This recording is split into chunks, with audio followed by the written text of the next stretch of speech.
The unsurpassed, penetrating, and perfect truth is seldom met with, even in 100,000 myriad kalpas. Now we can see and hear it. We can remember and accept it. I vow to make the Buddha's truth one with myself. Homage to the Buddha, homage to the Dharma, homage to the Sangha.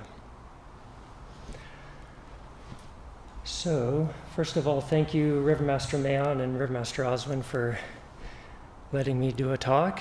And I have to say, it's really surreal being on this side of the podium. So if I seem nervous, it's because I am. But I thought I'd start with a joke, which is an old way to deal with nervousness. When I took my first family visit, one of my friends whipped out his phone and started just, listing off all these Buddhist jokes that he could find. Must have looked up some sort of website. There was one that stuck with me. So, why did the Buddhist coroner get fired? Because she kept marking the cause of death, birth. That was my reaction. I thought that was a pretty good one. So I'm going to talk about Dogen's instructions to the chief cook, which in Japanese is the Tenzo Kyokun, in Zen is eternal life. When I was growing up monastically, Reverend Master Oswin always encouraged me to study this text. And often as young monks, we will be in and out of the kitchen as kitchen assistants. And so it was something that I tried my best to read and study. And I would say probably for 90% of the time that I've studied that text, it was just trying to faithfully follow, what my teacher was encouraging me to do. And yet something in these texts penetrates us, and eventually, like the things that Dogen or whoever it is talking about, they click for us, and that happened with me. And so I'll talk a little bit about that and how that influenced my own practice. But I have come to really love this text, so I'd really encourage everyone to study it and to read it and see how you can put it into practice, because it's not just for the chief cook. It's for everybody. As Reverend Master Oswin taught me when we first started talking about this text, it's for all the monastic officers of a temple, and extending from that, it's for all the trainees of the temple, and extending beyond that, it's for the whole Sangha, it's for everybody. So even though Dogen uses the chief cook as a focal point, it's actually for everybody. And so when you hear the word chief cook, just interpose trainee, right? Just because that's really who he's talking about. And a lot of it feels like details that are unimportant, I think, which is part of why I say that I faithfully would read it.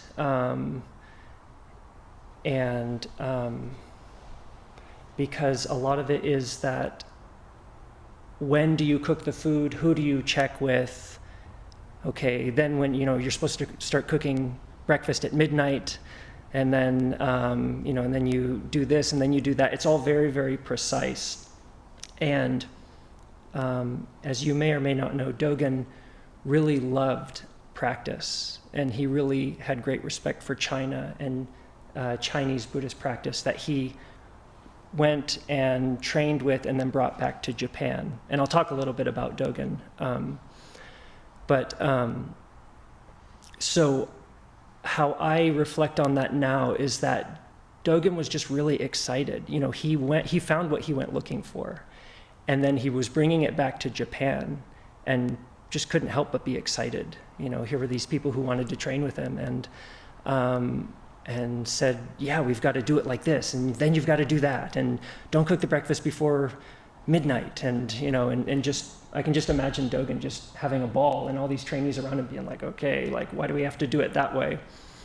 But as I have learned, and as I think you do learn from studying this text, the primary thing about it that Dogen is trying to get across to us, even though it seems like all these mundane details, it's actually about taking great care.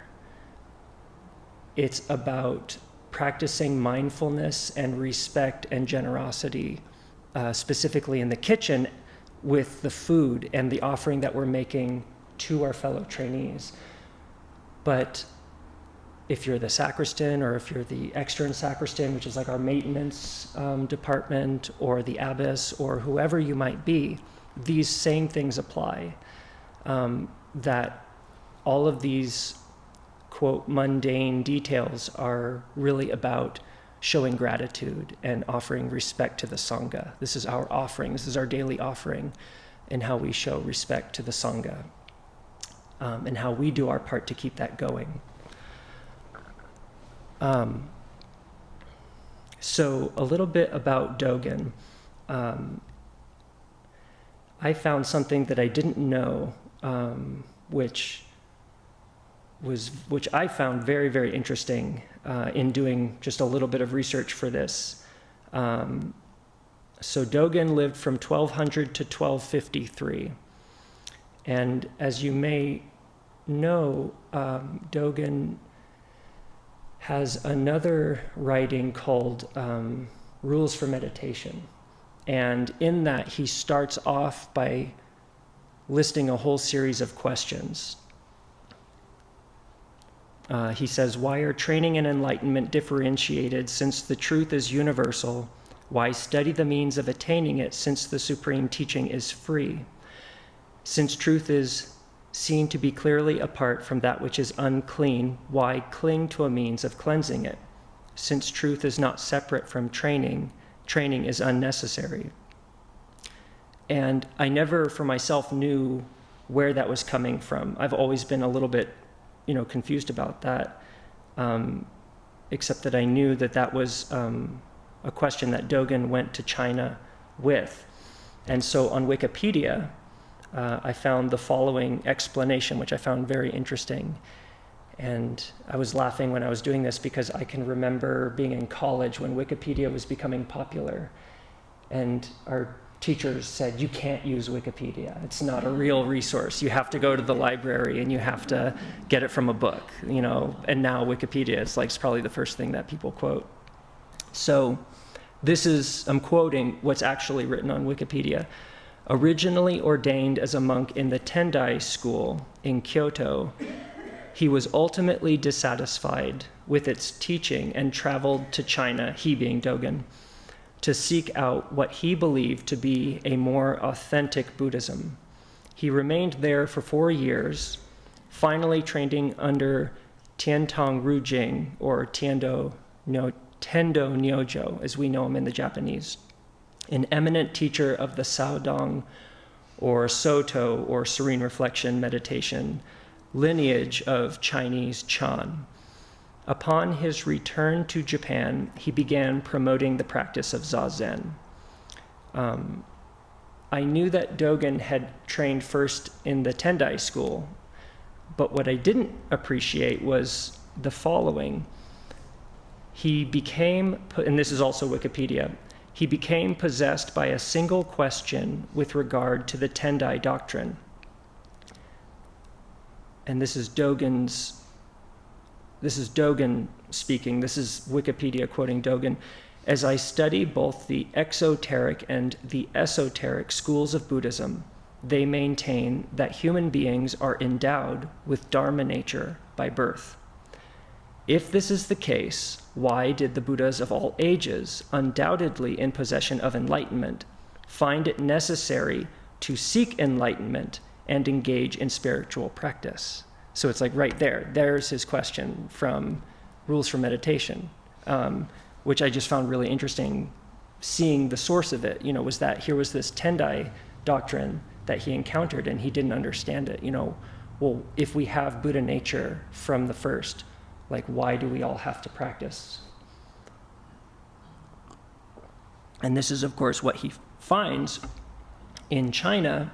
And there's a point in the Tenzo Kyokun where Dogen says that most of what he learned in China, he learned from the chief cooks that he talked to. And there's so much of this writing that I could quote and try and talk about, and I kept going back and forth about which parts to talk about, but what I settled on was the part that was the most important for me. It was the part that when I would read it, I would always reflect on this. It's this middle section where Dogen tells two stories of his encounters with the chief cooks. And I think it was those two encounters that influenced him the most.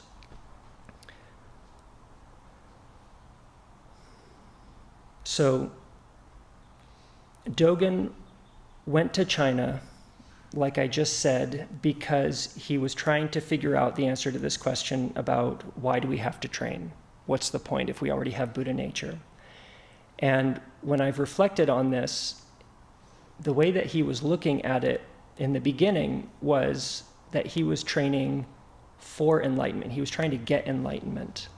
And as you'll see, what the cooks express is that example that we already have, that we already are enlightened, and that nothing is outside of that, and therefore everything that we do, every moment of our lives, isn't a search for enlightenment, but an expression of enlightenment. And I'll read you these stories because I just love them so much, and I just have so much respect for Dogen to be so humble in showing where his points, where he was tripping, what he was tripping on. And there's this opening paragraph that I'm going to paraphrase.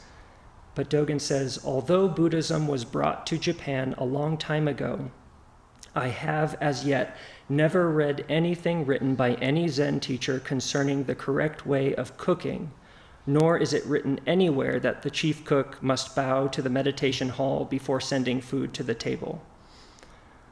It is because people know nothing of the true mind, in capitals, true mind, revealed within the correct meaning of the community's food and their cooking methods, that it is said that such food is just the same as that of mere birds and animals. This is a great shame. Let us examine the reason why it is so.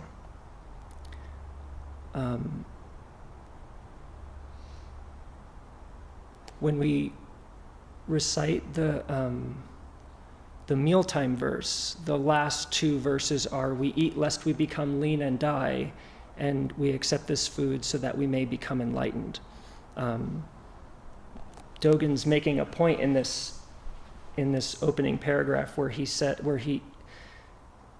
food to people, food is just food, And before I found Buddhist practice, I don't think I ever really, food, we were entitled to food. I don't remember any profound gratitude for food. I don't think I've probably in my entire life ever gone more than 24 hours without eating, without having, something to eat, or at least the option of having something to eat. So for many of us, especially in America, which is a very, blessed country, we are not faced with this idea that there may not be food. And so anyway, I'll leave that there. So I'm going to read this out of order because it's not written chronologically, and because of my story-loving mind, it has to be chronological. So I'm going to read it chronologically. So Dogen is on a ship, and my understanding is that he was confined to the ship. I don't know if it was a quarantine. I can't remember if it was a quarantine thing or if it was because they were just wondering, like, are we going to let this foreigner into China and go study at some temple? But anyway, he's on this ship. And this monk comes on the ship to buy mushrooms. And it turns out that he's the chief cook of a large temple. And so Dogen starts talking to him, and they sit down and have tea. And so the monk says, I am from Shishu. I am 61 years old. I have left home 40 years ago. In almost all the temples where I have lived, the life of the community was pure and truly religious.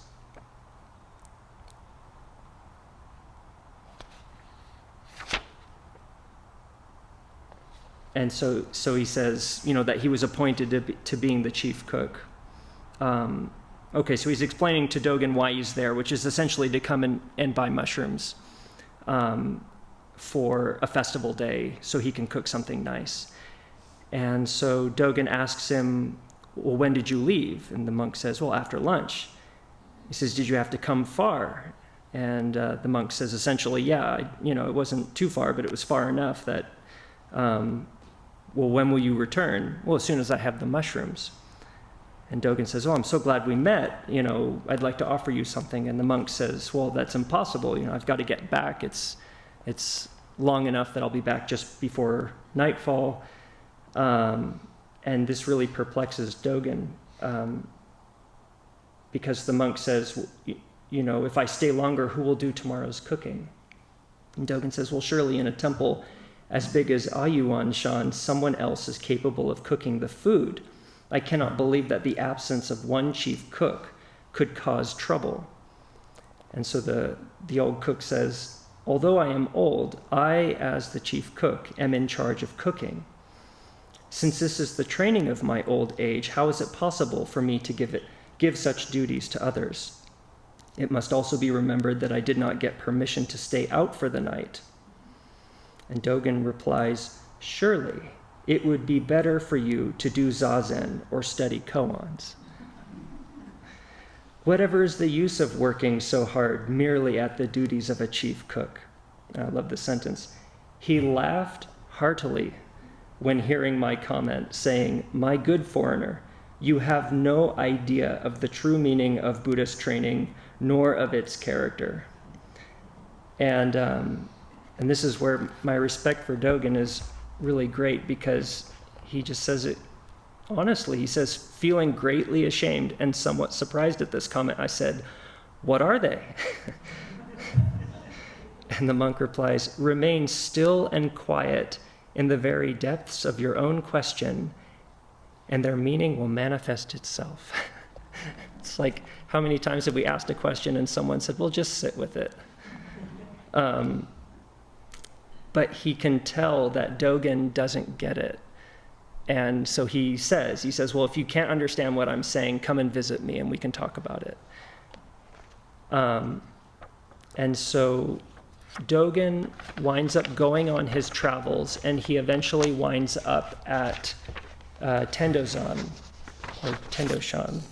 Yeah, Tendozan is the Japanese, which is where his teacher, Tendo Nyojo, gets his name. And so this is taking place after this encounter on the boat, probably many months, if not a year later. And Dogen is walking from one part of the temple to the other, and he sees that temple's chief cook outside drying mushrooms. He says, I saw him busily drying mushrooms in front of the Butsuden, which I think is the meditation hall or the ceremony hall, wearing no hat and using a bamboo stick. The sun was scorching both his head and the pavement, but he continued to work hard,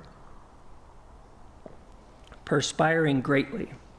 Feeling concern for the pain he was obviously enduring at so great an age, for his back was bent as taut as a bow, I said to him, how old are you?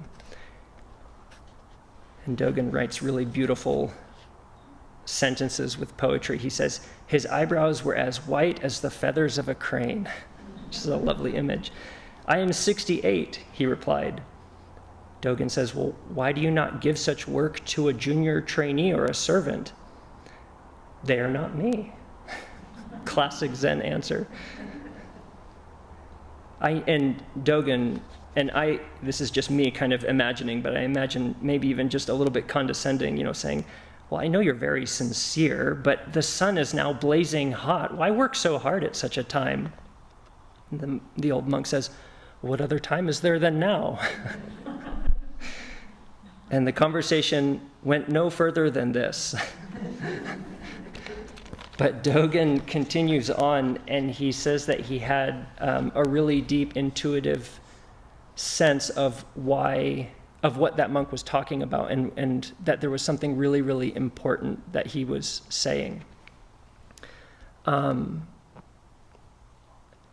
And both of these encounters, and especially this is what I got from reading this over the years, was what these teachers were pointing to was that there is no duality. There is, Dogen with the first story is asking, well, why don't you do meditation? Why don't you study koans? Why aren't you doing something else? This is work that you're doing that is impeding you from doing your practice, right? Shouldn't you get done with it as soon as possible so that you can go to the meditation hall? And what these cooks were trying to explain to Dogen in that kind of mysterious Zen way was that there is nothing else than this moment. This moment is sufficient. Whatever it brings, this moment is sufficient. Being hot outside, working in the sun, drying mushrooms. The cook probably knew he could put on a hat if he wanted to. But as we continue on in our practice, we don't see the problem. Okay, we take care of our bodies, we take care of ourselves.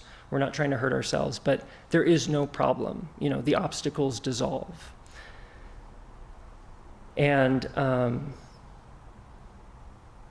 when this writing finally clicked for me, it was in 2015 when Reverend Master Oswin and I were visiting Throstle in England, which is the monastery over there associated with our order. And I was working in the kitchen, and I was finding it difficult. And the me now can easily see that the difficulty was my problem, that it was my own resistance that I was bringing to that situation. And what I learned as the reason for that, again, which is what I think Dogen learned for himself in his own way, was that I was chopping things up into what I saw as valuable or invaluable. And this is often something that is subconscious. We know practice on paper. We know that we're supposed to be taking every moment at face value and being with that, and that is sufficient. But reality, how something looks in theory and how something is in reality are often very different. And we're bombarded by feelings. I'm grouchy, I don't like this person irritates me, all of this stuff that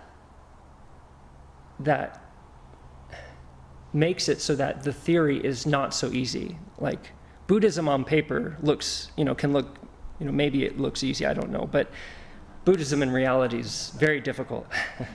Practice in reality is very difficult. So as Dogen continues on commenting about his encounters with the chief cook, or these two chief cooks, the chief cook from the boat eventually comes and sees him at Tendozan, and they have a conversation, which I'm not going to go into now, but Dogen gets to talk to him about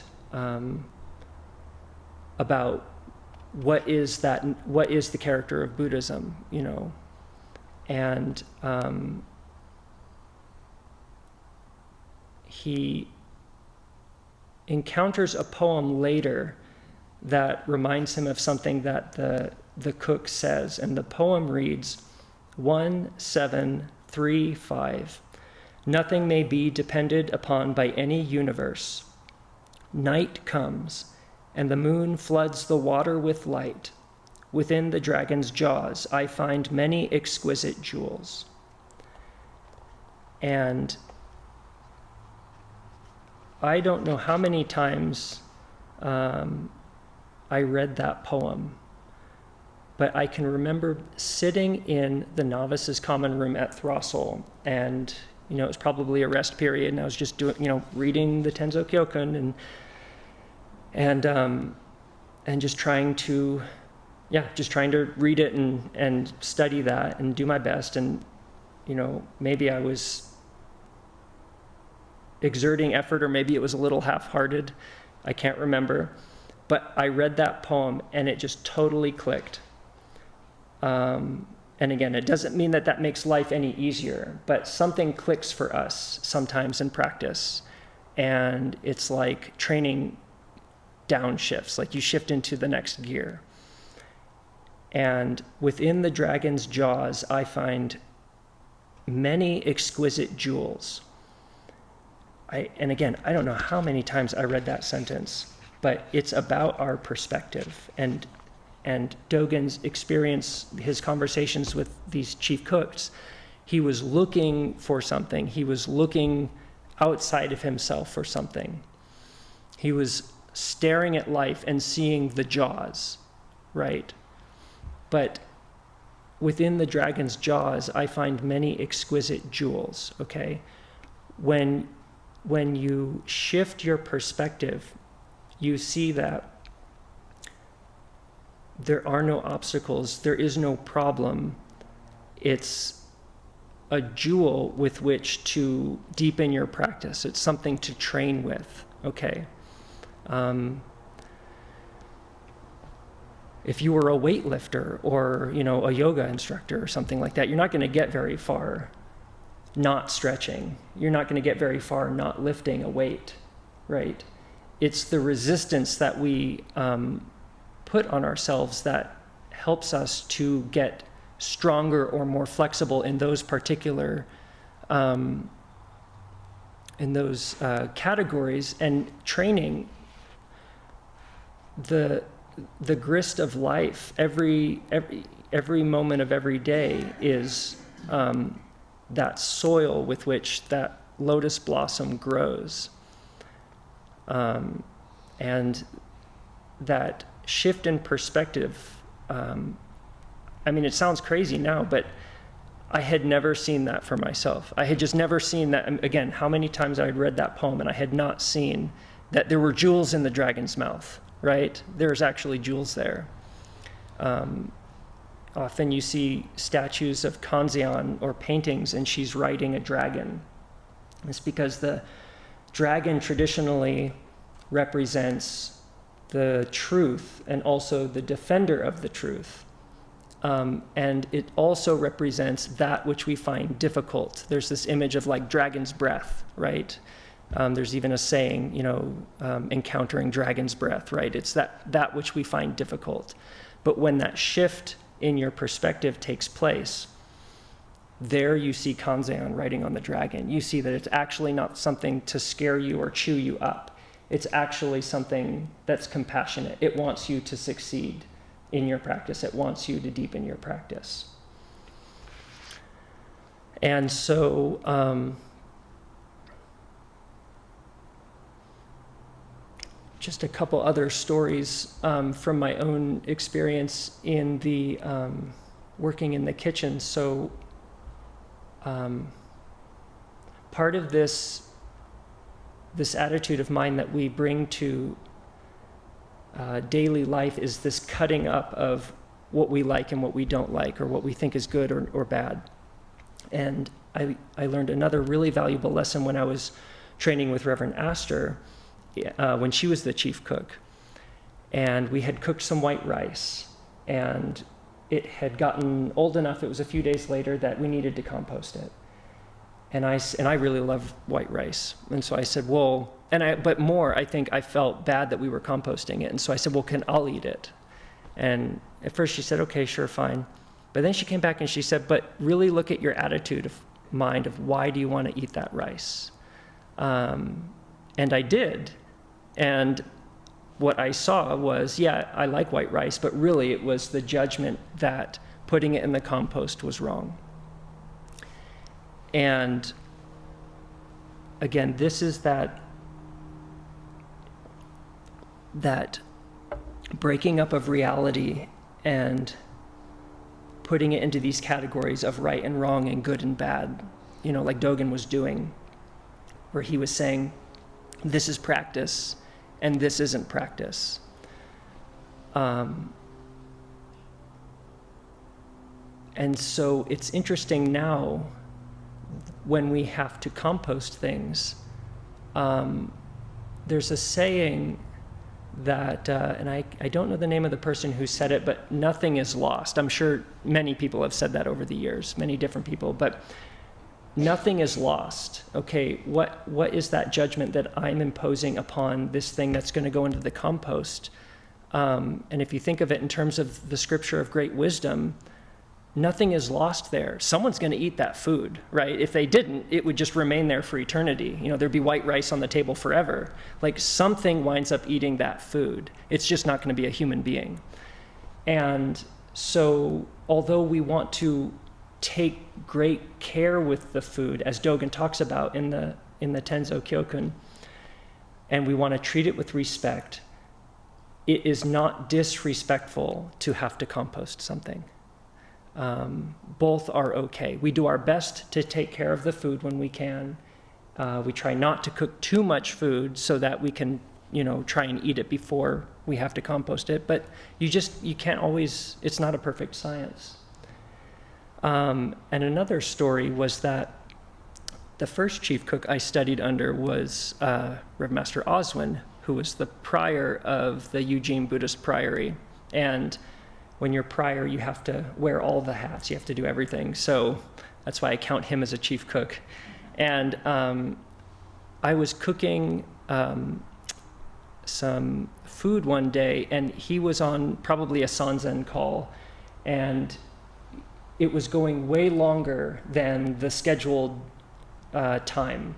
And I was getting really nervous because I had started cooking the food with the intention of it being ready at a certain time, and we were going way over that time. And so then I thought, well, do I, if I keep cooking it, it's going to burn. If I turn it off, then it's going to be cold. Like, where's that balance? And that was just triggering part of my own koan, which was this fear of getting in trouble, like making a bad meal and getting in trouble. So I was just like really starting to like fall inward on myself.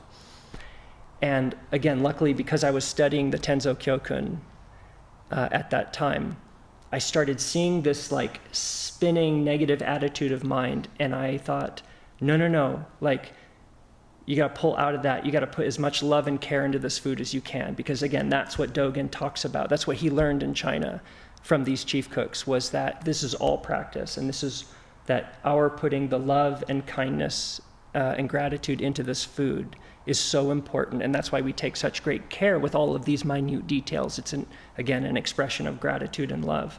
And so I caught myself and started thinking, okay, I probably started just saying the 3 homages and just meditating and doing the best that I could. And when Rev Master Oswin finally got off the phone and we sat down, and I was thinking, oh God, it's burned, it's too dry, it's this and it's that and whatever.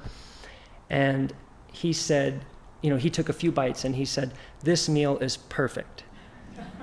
And I thought, whoa, because I knew he wasn't reading my mind or anything like that, but it was one of those moments where it was not that we necessarily need reinforcement in our practice, but it's nice every once in a while, where it was reinforcing this idea of like, wow, like I couldn't deny, like, no, that you did something. Like, you didn't get all negative. You just stood there and did your best and put as much love into the food as you could. And somehow he picked up on that. It just reinforced that idea that the attitude of mind with which we cook or work in the kitchen or the sacristy or wherever is deeply important. And again, we do these things not because we are seeking enlightenment, but because these are expressions of our own innate enlightenment. And that our understanding of this can deepen with practice, sure, absolutely. But when we're all fully enlightened Buddhas, we're not going to have anything more or less than what we have now. I think if anything, we will have a deeper understanding of what we have now. But there's nothing added and nothing that can be taken away. So I think that's all I have to say about that. Okay, thank you. Homage to the Buddha, homage to the Dharma, homage to the Sangha.